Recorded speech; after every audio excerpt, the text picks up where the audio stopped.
Naku po, eto na mga kababayan ang matinding pasabog po ni Marcoleta at ni Congressman Lebiste ng Batangas. Meron po siyang pasabog dito na ikakagulat nyo. Ito na ba ang ikakaresolba ng pagkasawi ni Cathy Cabral? Dito ba lalabas ang mga ebidensya na gusto nilang itago? Ano ba talaga ang totoong nangyari kay Cabral? Nako po mga kababayan, yan po ang mga katanungan na tinatanong ng taong bayan. Kaya ngayon po, panoorin po natin ang pasabog po ni Congressman Lebiste. Magugulat po kayo dito mga kababayan. Bagong testigo lulutang. Halaka, matindi na. Naglalabasan na po ang mga testigo dito. Eto na po. The list that she had given you on September 4, you mentioned that you gave this to the ICI as well. The ICI had no such list, that it had to I come showed, from you? I showed it to them on November 18, and they went to office in Congress on November 19, and the Ombudsman's field investigation team also came to my office on November 26, and they said it was the first time that they saw this list, because as I think I also mentioned before, the ICI's team visited the DPWH central office in early September and said that her office was cordoned off, and they were not given any of the internal files from her computers. And then when they eventually came to her office after the ICI was formed in later September, the computers that had these files were no longer there. Kong, can we clarify? Because the last time we spoke to you, we asked you if she indeed gave you a copy of all the files. Can you confirm that you have a copy of all the files with the proponents in them? That is only part of her personal documentation. And do you have a complete list? The last time you were saying that you wanted authorities to get a hold of the computers. But do you have in your possession a copy, and did you just show it to the ICI, or did you share another copy with them? Yes, I have the list of the proponents in the DPWH budget, and I was focusing on Congressman Garjola because that was the subject of our general discussion. But of course, out of the entire budget, there are many other proponents than just Congressman Garjola. I want to explain that there's the allocable and non-allocable. And the allocable is 401 billion pesos in the past two budgets. And this was also a system that was invented by no less than former Undersecretary Cabral. And the non-allocable outside of this 401 billion pesos are projects that cannot immediately be identifiably from a proponent, if not for the internal files of the DPWH. And that's, I think, why it's important that the information of former Undersecretary Cabral be released, because there's so much public fascination on who are the proponents of DPWH projects. And here is a document from a government agency that evidences that basically, outside of the first 401 billion pesos in the DPWH budget, there are other people that are picking projects that. Ayan mga kababayan, nakita nyo po. Matindi po ito. Sabi po ng iba, bakit hayaan daw ni Kong Lebiste na si DPWH secretary na si Vince Dizon ang maglabas. Sa tingin nyo, ilalabas po ni Vince Dizon, isa nga rin ito sa mga tila ayaw ilabas ang katotohanan. Yan po ang mga naglalabasan na komento. Anong mahihita mo kay Vince Dizon? Isa rin itong nagtatakip at sunod-sunuran sa mga aso na loyal sa kanyang amo na tila ayaw ipakita ang katotohanan. So binabas po si Lebiste, ba't siya daw yung nangunguna? Bakit hindi hayaan itong si Dizon ng DPWH na ilabas ito? Ano ngang aasahan mo dito? Kasi sabi ng iba anong aasahan mo dyan kay Vince Dizon na yan? isa ring aso yan. Utusan lang yan. Ayan ang sabi, mga kababayan ko. Ituloy pa natin. are parked into congressmen's districts. She acknowledged to you that she designed the allocable program. Use Yes, of that funds? is a non-public information because she had said so in congressional hearing, and she gave me a printout with a explanation for how what she called the PBBM formula worked. But the explanation was more of a narrative of factors, but not an equation. And because there are small districts that have big budgets compared to big districts that have small budgets, I think we can safely say there's not really a strict formula for the budgets. But they actually created this system of allocable so as to distinguish the non-allocable. The non-allocable being the projects that include the so-called leadership fund, that their files can tell you who decided what projects are in the leadership fund. So, O, kita nyo, mga kababayan, napakalupit ng ebidensya na ito. So do you have also the files on the non-allocable funds? Yes. do you have, apart from you, who else has a hard or soft copy of these files? I'm sure the DPWH does. Okay. What about the ICI? Where you just show them? You said earlier I showed them a copy, but you did not say I shared with them a copy or gave them a copy. So I'm assuming you just showed it to them, but did not actually give them a whole set of copies? Yes, I showed it to them at their office, and then they came to my office, and then their team went through it in further detail because they wanted to know who are the proponents of the 421 or so ghost projects that they have been focusing their field inspections on. And they didn't ask for a copy, and they didn't come back to So ask for information about it. the question is, why was she so willing to disclose this to you? Why was she Because- open? I persistently asked for it. And I first came to her office in June when I was newly elected to understand why districts like mine have smaller allocable budgets than smaller districts. And to me, it's a very important question and not simply something that we should accept, that there are billions of pesos being given to places with smaller populations. Was this But- before the SONA of the president? It was in June. So it's something that I took interest in from a general policy perspective, but also one that affects my district and every congressman's district, because I think people just are shy to ask why this is the budget, but it's I think, very needing to be asked question, who decides that one district gets 5 billion and one district gets 1 billion pesos? Ayan, mga kababayan, ang sabi ng mga komento. Mga sindikato sa gobyerno, akala nila walang Diyos na nakakakita sa mga ginagawa nila. Sabi ni Noel Gayo Ligue, wala man lang kahit cloud backup na mga files. Nasa digital age sa tayo. Come on! This need a deeper investigation. Was really crossing my mind that ICIS did a lot of pressure concerning her death. The ICI must divulge what really transpired on her first appearance with them. The ICI, they need a lot of things explain about her death. Grabe. Yung mga pulis suspect din sa kaso dahil pinasa agad yung gamit sa pamilya tulad ng phone sa essential evidence na kaya dapat hold yun mga pulis na rumusponde. Sinibak nga eh. Corruption crime in our country give birth and will multiply more evils crime. This natural chain reaction will only stop if the mastermind and cohorts cease to exist. Naku po mga kababayan ko. Mantakin nyo yung president, panay hugas kamay, kwela lang na nakakatawa at ang matindi naging reporter na rin at ang ombudsman naging DOJ o NBI na rin ang galawan. Naku po mga kababayan ko. So sabi dito,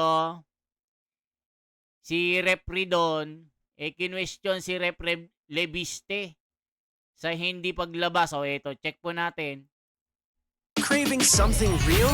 We So serve eto it. po, si Ridon nagngaw-ngaw na mga kababayan na bakit hindi daw hayaan si Dison ng DPWH na mailabas ito.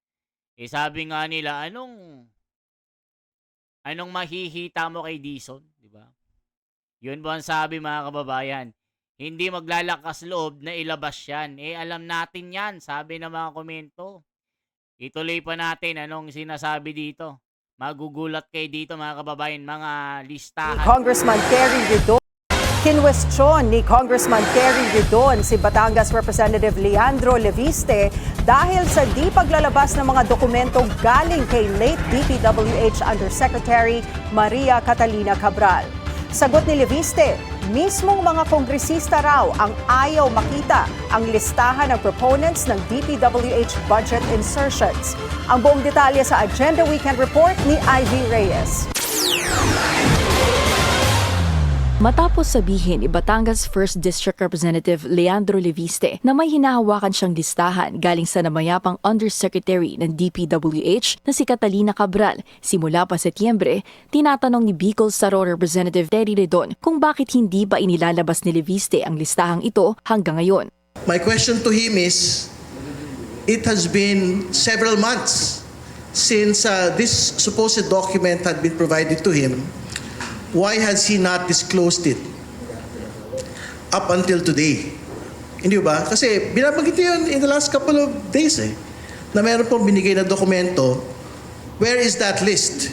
And if that list is actually relevant to the flood control controversy, that list should have been disclosed in the soonest time. Hindi natin kailangan hintayin si Undersecretary Cabral po dito.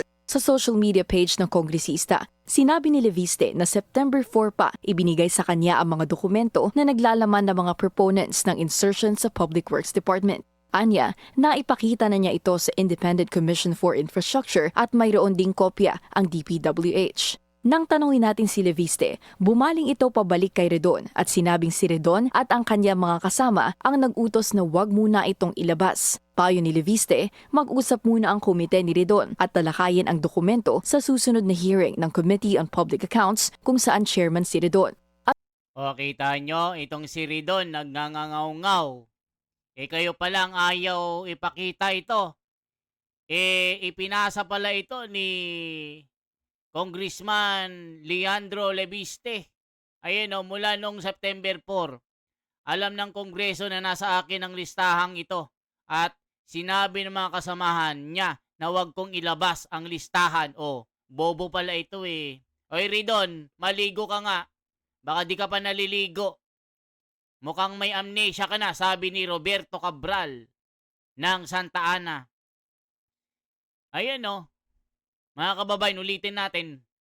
Bilang tugon sa pahayag ni Bicol Saro Party List, Rep. Ridon, mula pa noong September 4, alam na ng Kongreso na nasa akin ang listahang ito. At sinabi ng mga kasamahan niya na huwag kong ilabas ang listahan. Mabuti kong mag-usap si Kong Ridon at kanyang mga kasamahan kung sila or kung gusto nilang lumabas ito at maaari nating talakayin ito sa susunod na hearing ng Committee on Public Accounts na pinamumunuan niya. O, Ridon, supalpal ka ngayon. Nasaan ang utak mo? Isa ka ring pulpul eh. Sabi ni Catanduanes Mario. Ayan, nasupalpal ka tuloy ni Calamares. O, yan Ridon na, wag ka nang ngaw-ngaw ha. Asopalpal ka tuloy. Agad ding sumagot si Ridon kay Leviste. Kung tutuusin, kaya naman daw ilabas ni Leviste ang mga papeles nang walang nag-uutos sa kanya mula sa Kongreso dahil pwede naman siyang mag-file ng House Resolution o magpahayag sa pamamagitan ng isang privilege speech. Wala rin anya siyang nalalaman na kahit anong advice o order mula sa sinuman para i-withhold ni Leviste ang sinasabing dokumento. Sagot naman ni Leviste, nang itinigil ang Infrastructure Committee hearings, ayaw na raw ng mga kongresistang pag-usapan pa ang mga ganitong bagay, kaya sa ICI niya ito ipinakita. Samantala, kumpiyansa si Ridon na uusad ang investigasyon sa maanumalyang flood control projects sa kabila ng pagpanaw ni Cabral dahil ang mga nauna namang kaso laban sa ilang mga opisyal umandar kahit walang testimonya mula sa dating DPWH Undersecretary. Sa totoo lang ho, magtutuloy ho yung flood control investigations, pagpapanagot mga kaso, whether or not nandyan po si former Undersecretary Cabral. More importantly, marami ho sa mga kaso na i-file had proceeded even without her testimony, even without her documents. At bunsod ng mga aligasyon kay Cabral bilang dating nakakaalam umano sa parametric computation ng allocable budget ng DPWH, hindi naman daw maililibing kasama ni Cabral ang maaaring haraping pananagutan ng dating Undersecretary. Siyempre, pagka criminal, the criminal case extinguishes because of her death, no? I think that should be clear. Pero yung second point on civil damages and civil cases, natanong ko kahapon yung prospect po ng civil forfeiture. Pagka ho, maipakita for example na much of her wealth had been taken through illegal means, the estate of Mrs. Cabral will have to answer for it. Nakikiramay ang kongresista at pinaalalahanang nasa kamay na ng mga investigador ang pagtukoy sa kung ano ang katotohanan sa likod ng pagkamatay ng isa sa mga itinuturing na central figures sa flood control scandal. Yan, mga kababayan. So, ano kaya ang dulo ng istoryang ito? Tila kasi may nagmamaneho na hindi natin alam kung sino ang driver dito. So, ano po ang sinasabi ng mga kababayan natin na hanggang ngayon ay nagtatanong, ano ba ang tunay na nangyari kay Yusek Cabral at bakit ang mga listahan ng mga proponents hindi pa inilalabas? Wala yang lepeste na yan pasikat pero batang Dutae pala yan. O bakit? Bakit pag batang Duterte ayaw nyo? Why wait till she's gone? Naku po. Paano ilabas? Lahat sila may anomalya. Naku po. Ba't ganon itong si Ridon? Ba't parang laging galit ng ilong? Pasikat isa ring political dynasty. Halaka. Yang mga bumabati ko sa administrasyon, mga kawatan yan. Alaka. Ha. Andun ang ama ni si Aso. Nako. ICI no credibility. Bads naman no credibility, wala talagang papatunguhan yung pinakita dapat sa Supreme Court or kay Marcoleta kung credibility ang pag-uusapan. Ako, dapat kay Marcoleta nyo inilagay yan no? Mga kababayan, dapat kay Marcoleta mo binigay yan, Ridon. Pumunta ka na agad kay Marcoleta para matapos na yung problema. Para mapiga ang mga kawatan na ito.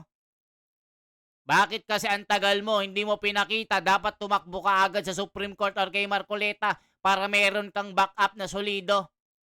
Gusto mo ng matapang na kapartido o kaibigan o kabarkada kay Marcoleta ka pumunta. Walang preno ito, suntukan kung suntukan, bakbakan kung bakbakan. Solid ang tama nito pag si Marcoleta ang kakampi mo. Dapat pumunta ka na ngayon din. Huwag ka nang patumpik-tumpik pa. Sabi ni Macario Nicolas ng San Pablo. Ganyan po katindi mga kababayan ng mga nangyayari ngayon. Kaya kung lebiste, magpakatatag ka, mag-iingat ka din. Baka alam mo na, magurgur ka din yan. Sabi ni San Telmo ng Acacia Street ng Lebanon. Layo. Tama, baka may tinatanggal, may punapasik, bakit dapat ilabas gap yan? Ayan na Ridon, pinangalanan ka na, Bicol Saro, 150 million ang budget mo sa isang kontraktor. Naku po.